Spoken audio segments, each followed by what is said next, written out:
श्वेता और आप देख रहे हैं न्यूज फॉर नेशन। 2024 के लोकसभा चुनाव आने को हैं, ऐसे में हर पार्टी अपने स्तर से तैयारियों में जुट गई है।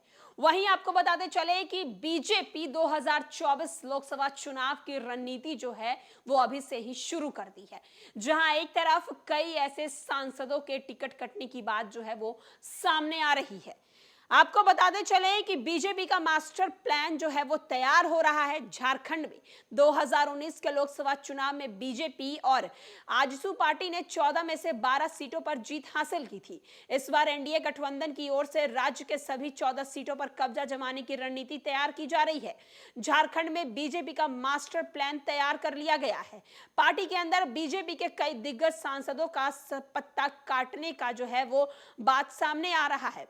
पिछले बार सी भूमन और राजमहल सीट पर बीजेपी को सफलता नहीं मिली थी। इन दोनों सीटों के लिए बीजेपी की ओर से विशेष रणनीति तैयार की जा रही है।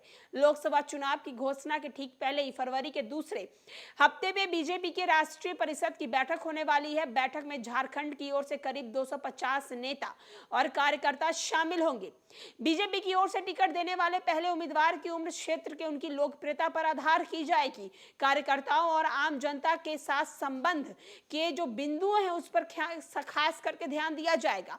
झारखंड में बीजेपी की ओर से और पूर्व मुख्यमंत्री बाबूलाल मरांडी को कमान सौंपा गया है। उन्होंने लोकसभा के साथ आगामी दिसंबर 2024 में होने वाले विधानसभा चुनाव की तैयारी की जिम्मेदारी सौंपी गई है, जबकि लोकसभा चुनाव में बीजेपी केंद्रीय नेतृत्व की ओर से एक बार फिर से खुंटी के सांसद अर्जुन मुंडा, कोडरमा के सांसद अन्नपूर्णा देवी और गोंडा सांसद निशिकांत दुबे पर विश्वास कायम रखने की संभावना है।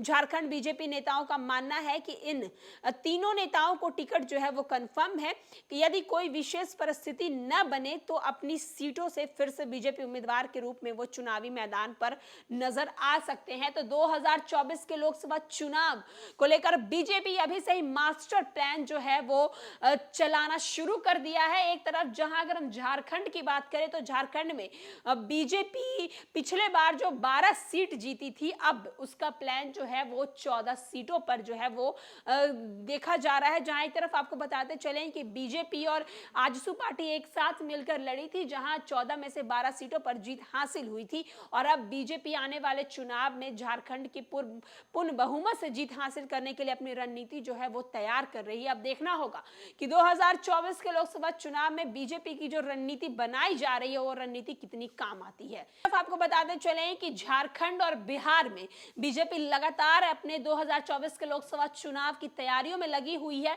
हर एक दल को अपनी ओर करने में लगी हुई है ताकि 2024 के लोकसभा चुनाव में बीजेपी भारी बहुमत के साथ जीत हासिल करे। फिलहाल के लिए इस खबर में इतना ही।